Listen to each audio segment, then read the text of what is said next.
I wore white to the altar. He wore a secret to the bed. The day sparkled like it had been rehearsed by heaven.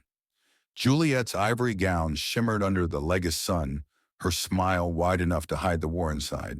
She wasn't nervous. She was ready. After all the heartbreaks, the spiritual fasting, the shame of being pushed aside at 30, this was finally her moment. Michael stood at the altar in a pristine white tuxedo, flanked by his groomsmen like a king among loyal soldiers. His smile was picture perfect, so much that even the photographer paused. Everyone whispered how handsome he looked, how God-fearing and soft-spoken he was. And Juliet, she was glowing. Their love had been fast, a whirlwind romance. Within 6 months of meeting him at her friend's traditional wedding, he proposed. Juliet didn't question it. When someone as put together as Michael says you're the one, you say yes, especially when the pressure from your mother sounds like an alarm clock that never snoozes. Everything had been perfect until the wedding night. After the after party, they arrived at the hotel suite gifted by his best friend, a man Juliet hadn't met until the reception. His name was Daniel, and he'd hugged Michael far too long when they said goodbye. Juliet brushed it off. The suite was breathtaking. Rose petals, scented candles, soft music.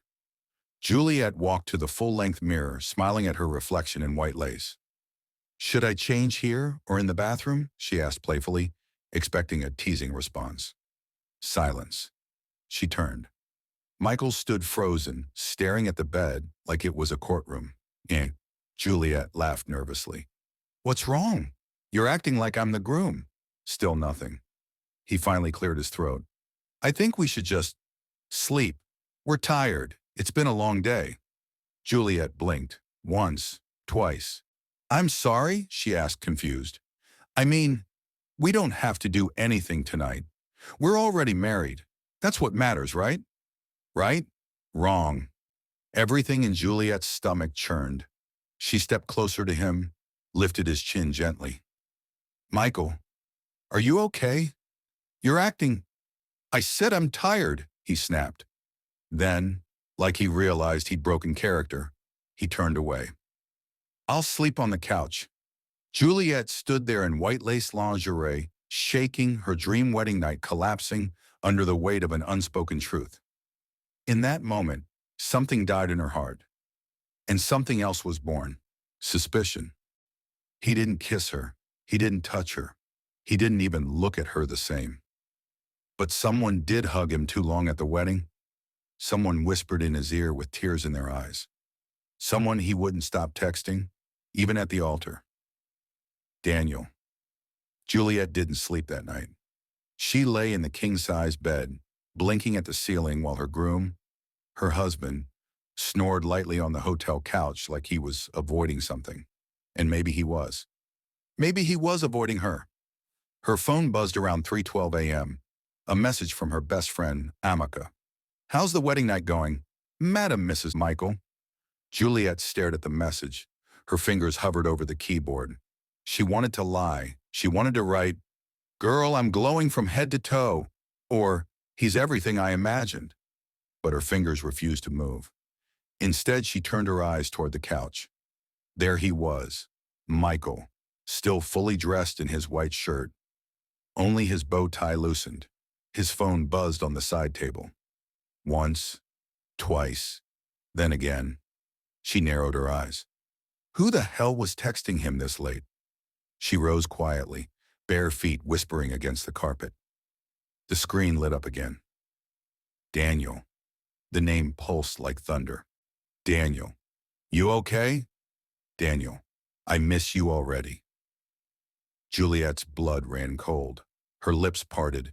Her knees threatened to buckle. She took the phone and tapped to see more. Daniel. I still don't understand why we're doing this. I can't believe you actually married her. Daniel. Do you even love her? Daniel. You didn't even look happy today. Just say the word and I'll come get you. Say the word and I'll come get you. She felt like the room was spinning. Michael stirred. Juliet froze. The phone slipped from her hand and hit the carpet with a soft thud. He opened his eyes and sat up groggily. What are you doing? Juliet turned slowly. Her eyes were wide, her face pale. Who is Daniel to you? Michael rubbed his face. What? She took a step closer. I said, who is Daniel to you? He stood up, suddenly defensive. He's my best friend. Don't start, Juliet, please. She held her chest, heart racing. You're lying. I'm not. Then why did he say you didn't look happy today? Why is he texting you at 3 a.m.? Why is he asking if you love me? Silence. Michael looked away. Juliet's voice cracked as she whispered, Michael, are you in love with him? He turned back to her, eyes glistening. You don't understand. Then make me understand. He opened his mouth, but nothing came out. No denial, no defense, only silence.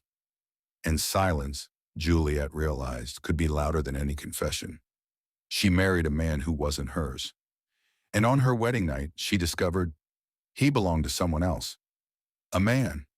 Juliet sat at the edge of the bed, still in her wedding robe, her hair now a mess of curls and questions. Michael had gone into the bathroom 20 minutes ago and hadn't come out. He was hiding. And she was unraveling. Her hands shook as she picked up her phone and dialed the one person she thought would have answers. Mrs. Adams, Michael's mother. The woman who had hugged her at the wedding and whispered, You're finally the answer to our prayers. The phone rang twice. Juliet? Her voice came through chipper. Is everything okay? Newlyweds don't call their mother-in-law this early, unless you're calling to thank me for raising such a gentleman. She laughed softly. Juliet didn't. Did you know? Juliet said, voice sharp and dry. Mrs. Adams paused. Know what, dear? Juliet clenched her teeth. That your son is in love with someone else. There was a long silence. Not shock, not confusion. Just silence. And then the older woman sighed. Deep, tired, familiar. Oh, Juliet. You knew, didn't you? Juliet's voice cracked. You knew all along and still let me walk down that aisle. Why would you do that to me? I thought it would go away, she said quietly. I thought marriage would fix him. He's struggling. Juliet stood up, fury bubbling through her body. Fix him? I'm not therapy. I'm his wife. You let me marry a man who doesn't even want me? Mrs. Adams didn't argue. She sounded tired, maybe even relieved that the secret had finally slipped out. He's not a bad person, Juliet, she said gently. He just doesn't know how to fight it anymore. I tried to make him a real man. I even sent him to the U.S. for deliverance. But Daniel came back into his life. And now I'm the cover-up, Juliet hissed. The sacrifice on your altar of denial. Her voice trembled with every syllable. I gave up everything for this marriage. I waited. I obeyed God. I trusted your son. And now I'm sleeping next to a ghost in a groom's tuxedo. I'm sorry, Mrs. Adams whispered. Juliet wiped away a tear. You should be. This wasn't a marriage. It was a performance. And Juliet had been cast as the lead in a script she didn't audition for. Juliet couldn't go back to sleep. By morning, she had already removed her makeup, stripped off the bridal lace, and packed her suitcase. She wasn't running, but she also wasn't staying in a hotel room that reeked of lies. Michael hadn't said a word since their argument. He sat on the edge of the couch, staring into nothing like a man caught between two worlds. When she emerged from the bathroom dressed in jeans and a hoodie, dragging her suitcase, he finally looked up. Where are you going? He asked, his voice low. To breathe, she said without stopping. Because if I stay one more second, I might scream loud enough to wake every bride in the city. Juliet, please don't. Don't what? She snapped, spinning toward him. Don't walk away from your performance? Don't ruin the script you rehearsed with your mother? Or don't embarrass you in front of Daniel? His face paled. Juliet stepped closer, her voice like venom wrapped in velvet. Does he know you married me? Does he know you kissed me at the altar with his name in your heart? Michael looked away, and in that moment, Juliet realized Daniel didn't just know. Daniel was part of it. By noon, Juliet had checked into her friend Amaka's apartment. Amaka, naturally, was ready to fight someone's destiny. "Babe, I will personally organize a deliverance vigil with Koboko," she hissed, pacing the room. "What kind of low-budget Nollywood movie is this?" Juliet laughed through her tears. "He said he was tired. On our wedding night." Amaka paused. Tired or turned off? Juliet bit her lip. It was the first time she'd let that thought hit her fully. Michael had never once shown interest in her body. Not during courtship, not during their counseling sessions, not even during their pre-wedding photo shoot when the photographer had begged them to get a little closer. It had all been staged. And Juliet? She'd been in love with a character. Later that night, when she couldn't sleep, she did what every heartbroken woman eventually does. She stalked his life online. Facebook, Instagram, old tagged photos. And there he was, Daniel, smiling in pictures beside Michael at what looked like a beach house in Ghana. They were shirtless, too close, laughing in a way that wasn't platonic. Then she found a video, hidden deep in tagged reels from 4 years ago. Michael and Daniel, on a yacht, dancing together to a slow song. Michael had his arms around Daniel's waist, whispering something into his ear. Daniel turned, touched his face, and kissed him. Not on the cheek, not like boys do when teasing. A real kiss. Juliet's mouth went dry. She slammed the laptop shut, hands trembling. She wasn't married to a stranger. She was married to a lie that had been rehearsed long before she came into the picture. Juliet stood outside the cafe in Ikoyi, her sunglasses shielding her eyes but not her rage. The screenshots were still fresh in her phone. The kiss, the texts, the lies. She had stalked Daniel's profile long enough to know he frequented the Mango Tree Cafe every Thursday morning. Juliet didn't need to think twice. She dressed like a woman on a mission, subtle, sharp, unforgiving. A sleeveless black blouse, palazzo pants, and zero patience. And there he was. Daniel, wearing a white linen shirt, sipping iced coffee like the world hadn't cracked in half. He was even more attractive in person. Neatly trimmed beard, fine bone structure, confident posture. But none of that impressed Juliet. All she saw was the man who stole her wedding night. She walked up to him. "Daniel?" He looked up surprised, but not clueless. He knew who she was instantly. "Juliet," he said softly, setting his glass down. "I was wondering when you'd come." So he wasn't shocked. He was prepared. She sat across from him without asking. "I don't have time for games, Daniel. How long have you and Michael been?" "Whatever it is you are." Daniel inhaled deeply. "Since university. 12 years. 12. Juliet felt the floor of her chest collapse. "Then why the hell did he marry me?" Daniel's eyes softened. "Because he's tired of pretending. But he's also afraid. His family, the church, his job, the shame." Juliet scoffed. "And I'm the sacrificial lamb, right? A shield against your secret?" Daniel looked down at his hands. "I begged him not to do it. I told him marrying you would destroy someone innocent. But he said it was what was expected of him." Juliet slammed her palm on the table. "So I was the normal he was supposed to present to the world?" Silence. A few customers looked in their direction, but Juliet didn't care. Let them watch. Let them see what heartbreak looked like in public. "You helped him lie to me," she whispered. "You watched me wear white and walk toward a coffin." Daniel's jaw clenched. "I love him." "And I was supposed to live in your shadow while you loved him from behind?" Daniel looked up, eyes wet. "I didn't choose this." Juliet stood. "No, you didn't, but you protected it. You protected the lie." She left the cafe without looking back, heart pounding, throat tight. Juliet had met the truth face to face.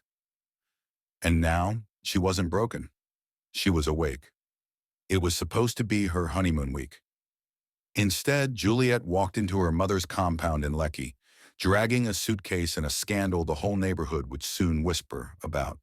Her mother, Mama Grace, met her at the door wearing her night wrapper in confusion. "Juliet, what are you doing here? You should be in Mauritius." Juliet walked past her. "You'll want to sit down for this." Mama Grace froze. "What happened?" Juliet turned, dropped the suitcase, and exhaled like someone about to peel off her skin. "Michael's gay." The silence that followed was deafening. Birds paused. The neighbor's generator stopped humming. Even the wall clock seemed to skip a beat. Her mother's lips parted. "And?" Juliet folded her arms, staring her in the eye. "He didn't touch me on our wedding night or the next. He's in love with someone else. A man." Mama Grace staggered backward into the couch. "Jesus." Juliet didn't blink. "Your Jesus watched me marry a man who was never mine." The next words out of Mama Grace's mouth were the ones Juliet expected and dreaded. "Shh, keep your voice down. Do you want people to hear?" Juliet's head snapped up. "Do I care?" "Juliet." "No, Mummy. You begged me to marry him. You said I was getting old. You said he was decent, stable, born again. You didn't care that I barely knew him. You cared that I was unmarried at 32. Mama Grace rubbed her temples. "This can't be true." Juliet walked to her suitcase, pulled out her phone, and handed it over. Photos, messages, the video, evidence. Her mother's hands trembled as she scrolled. By the third screenshot, she covered her mouth. "Oh my God!" Juliet's voice was steady now. "I want an annulment. I'm not hiding this." Her mother looked up sharply. "No, Juliet, please. You'll destroy your reputation. You'll ruin him." Juliet took her phone back. "Mummy, he already ruined me." The next day, Juliet posted a single message on Facebook. "Sometimes the truth arrives after the wedding, and it changes everything." The comments poured in like rain. Some guessed, some speculated. But Daniel knew. "And Michael," he called within minutes. "What have you done?" His voice shook. Juliet answered without emotion. "Told the truth. You're ruining me." "No, Michael, you did that.